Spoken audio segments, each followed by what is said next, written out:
गणितज्ञांची नावं सांगता येतील का? आर्यभट. छान. अजून? बरोबर, छान. तर आता मी तुम्हाला काही गणितज्ञांचे ना फोटो दाखवते, त्यांची नावं पण आहे त्याच्यामध्ये. दिसते सर्वांना शेवटपर्यंत? हो. दिसतंय ना? हे नावं पाहून घ्या सगळे. काही पाश्चात्य आहे, काही भारतीय गणितज्ञ आहेत. तर आता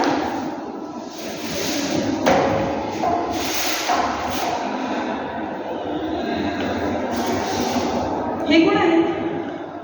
आर्यभट. पायथागोरस. बरोबर, छान, मस्त. हे कोण आहे? तर पायथागोरस. आता पायथागोरसचा एक सुंदर गणितीय नियम आज आपण शिकणार आहोत. काय शिकणार आहोत आपण आज? पायथागोरसचा प्रमेय.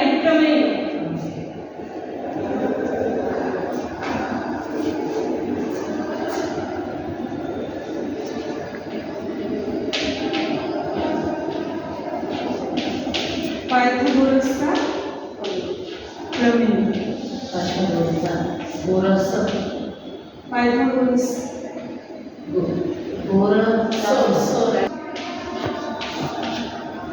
प्रमेय. ठीक आहे. तर आता सर्वात पहिल्यांदा तुम्हाला काटकोन त्रिकोण माहिती आहे? काटकोन त्रिकोण माहिती आहे काय? काटकोन त्रिकोणाला किती अंशाचा असतो? 90 अंशाचा असतो. छान. आता मी इथे आकृती काढते पहिल्यांदा.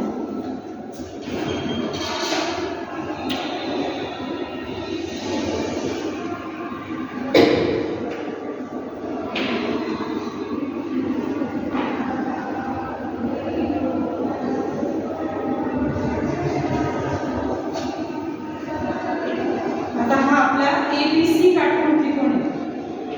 ABC. तर आता पायथागोरसची जर आपण प्रमेयाची व्याख्या पाहिली, पायथागोरसची व्याख्या तुम्ही लिहून घ्या.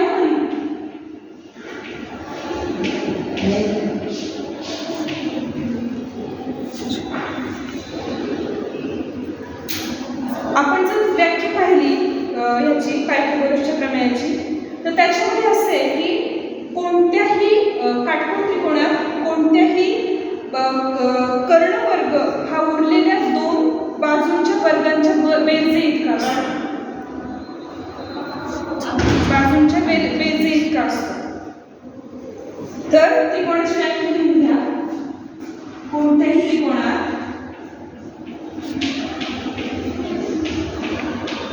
कोणत्या त्रिकोणात काटकोन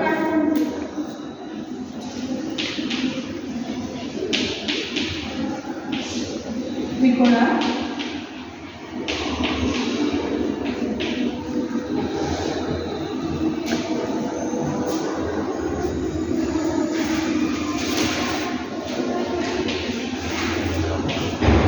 कर्णवर्ग हा उरलेल्या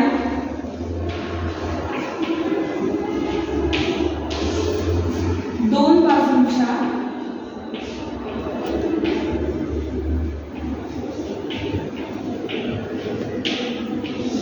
वर्गांच्या बेरजे इतका असतो. आता याच्यासाठी तुम्हाला सगळ्यांचे वर्ग माहिती पाहिजे.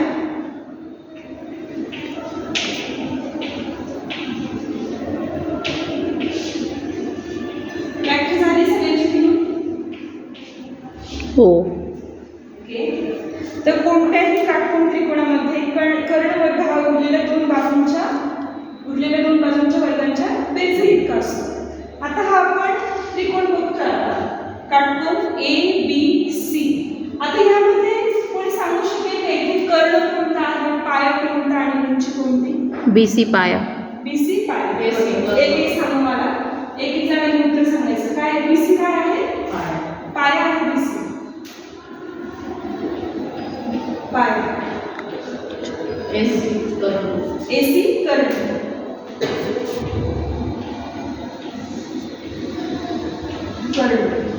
आणि AB काय आहे? उंची.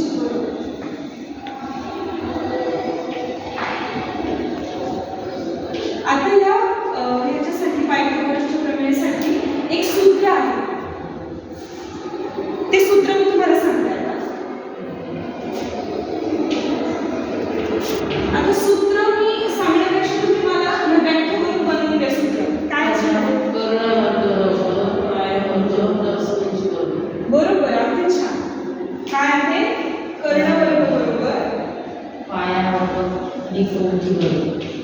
कर्णवर्ग बरोबर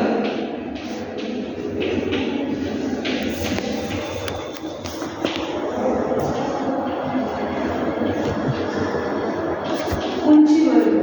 म्हणजेच काय येईल आता हे त्रिकोणामध्ये काटकोन त्रिकोणात काय येईल आपण जर समजा हे सूत्रात टाकलं तर काय असेल? बरोबर अगदी छान. काय AC square is equals to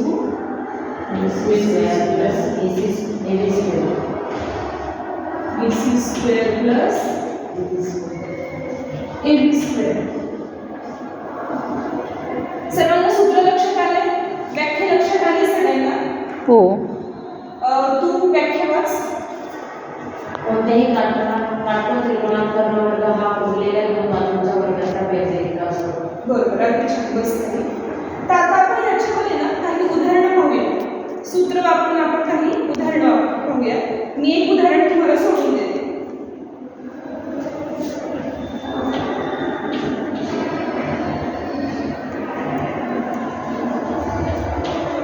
काटकोन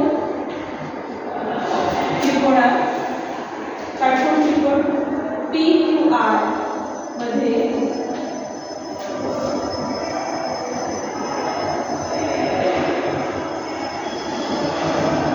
बाजू PQ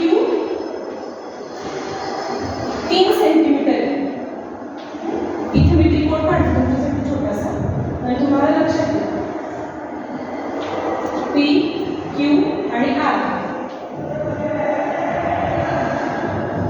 तर PQ आपण समजा 4 सेंटीमीटर, QR 3 सेंटीमीटर. तर आता आपल्याला PR काढायचं आहे. PR किती सेंटीमीटर असेल? आता मला सांगा सूत्र काय आहे आपलं? कर्णवर्ग बरोबर पायावर्ग अधिक उंची वर्ग. आता तुम्हाला उदाहरण सोडवताना पहिल्यांदा आपल्याला कोणतं बाजू दिलंय ते तुम्ही लिहून घ्यायचंय. दिलेल्या बाजू PQ बरोबर 4 सेंटीमीटर, QR बरोबर 3 सेंटीमीटर असं लिहून घ्यायचं. आता मी ते लिहित नाही, तुम्ही करा तुमच्या वहीमध्ये. आता इथे आपण सूत्र लिहिणार आहे. कर्णवर्ग बरोबर पाया वर्ग अधिक काय उंची वर्ग. आता आपल्याला ह्याच्यामध्ये आणि कर्ण शोधायचा आपल्याला. कर्ण हा काय कर्ण किती आहे तो शोधायचा. आता पाया सांगा बरं किती आहे? पाया सांगा. QR किती आहे? हा पाया आहे किती? हा 3 सेंटीमीटर आहे. आणि उंची कोण आहे? उंची काय आहे? कोणती बाजू आहे उंची? 4 सेंटीमीटर. पण कोणती बाजू आहे? PQ. ही आहे 4 सेंटीमीटर. आता आपण पाया किती लिहिला? 3चा वर्ग अधिक उंची किती आहे? 4 सेंटीमीटर. 3चा वर्ग किती? 9. 4चा 16. यांची बेरीज किती आली? 25. बरोबर. आणि आता वर्ग किती आला ह्याचा? 25चा किती? 5चा वर्ग आहे ना 25. 5चा वर्ग आहे. म्हणजे कर्ण इथं कर्णवर्ग बरोबर 25 आणि कर्ण बरोबर फक्त 5 घ्यायचं का इथे? 5 सेंटीमीटर. सेंटीमीटर काय करावं? कारण की ह्यांची पण सगळ्यांची एकक CM मध्ये आहे, सेंटीमीटर मध्ये आहे. तर तुम्हाला हे उदाहरण कळालं मी कसं घेतले ते? तुम्हाला लक्षात आले ना आता कसं आहे प्रमेय ते? आता मी असं एक उदाहरण देणार. आता मी तुम्हाला बोलवणार आहे, पाहून घ्या एकदा. मी तुम्हाला बोलवणार आहे, तुमच्यातले कोणाला पण. तुम्ही म्हटलं ते ना सगळ्यांना समजले? मी आता एक उदाहरण घेते.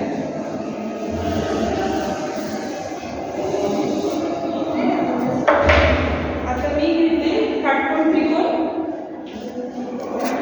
LMN घेतला. दिसतंय सगळ्यांना फळावरचं?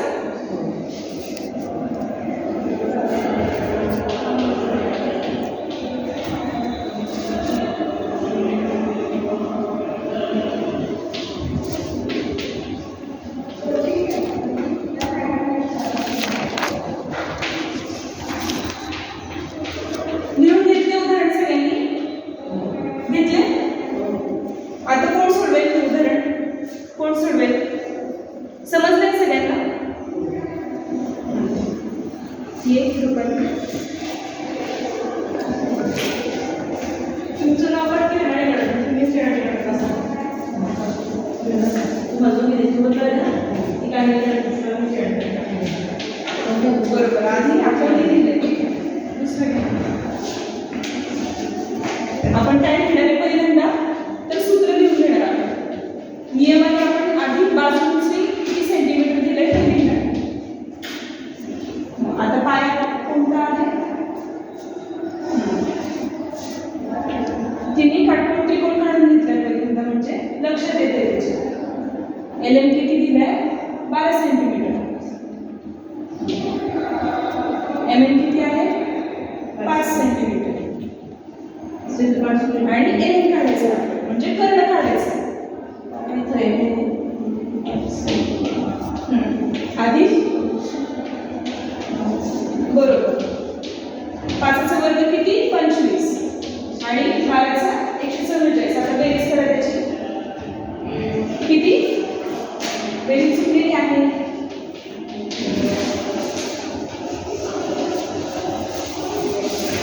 बरोबर.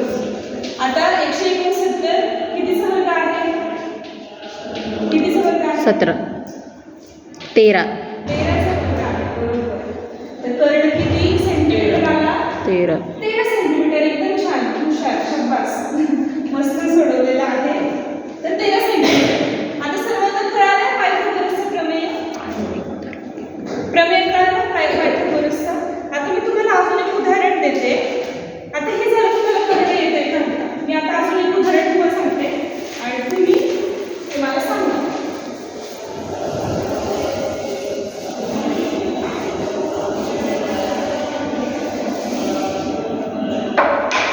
आता मी एक उदाहरण देते. काटकोन त्रिकोण XYZ दिला.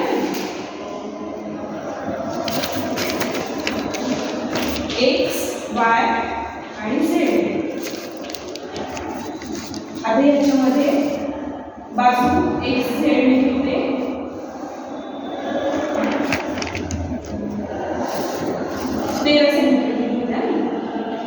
त्याच्यानंतर XY घेते 12 सेंटीमीटर. आणि आता आपल्याला YZ काढायचे. आता इथे मी सूत्र लिहून घेणार आहे.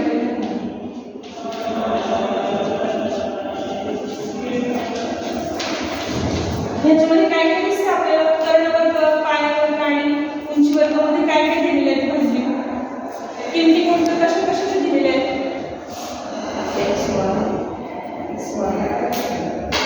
उंची दिली आहे.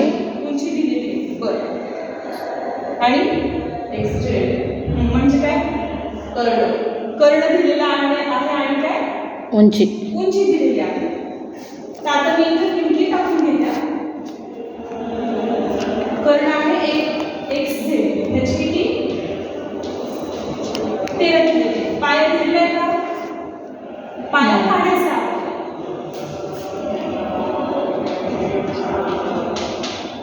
आणि उंची किती दिलेली आहे? 13 12 दिली. 12 दिलेली. आता याच्यामध्ये मला YZ काढायचा आहे. 13चा वर्ग किती सांगा? 169 169.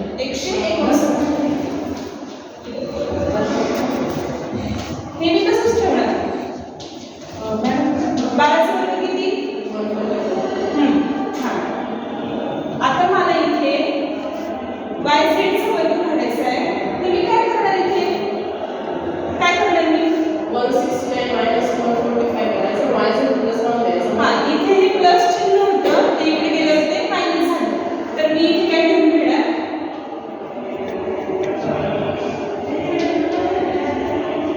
YZ चा स्क्वेअर इज इक्वल्स टू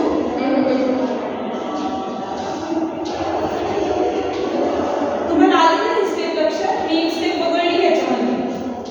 तुम्हाला लक्षात आली स्टेप? काय केलं मी? इकडे प्लस होतं, ते इकडे गेलं ते मायनस झालं. आता 169 मायनस 144 किती येतात? 9 तुमच्या आधी किती राहिले? 25 25. बरोबर. आता 25 कशाचा वर्ग आहे? 5 5चा वर्ग आहे. बरोबर. तर YZ ची किती बाजू किती आली? आली की नाही?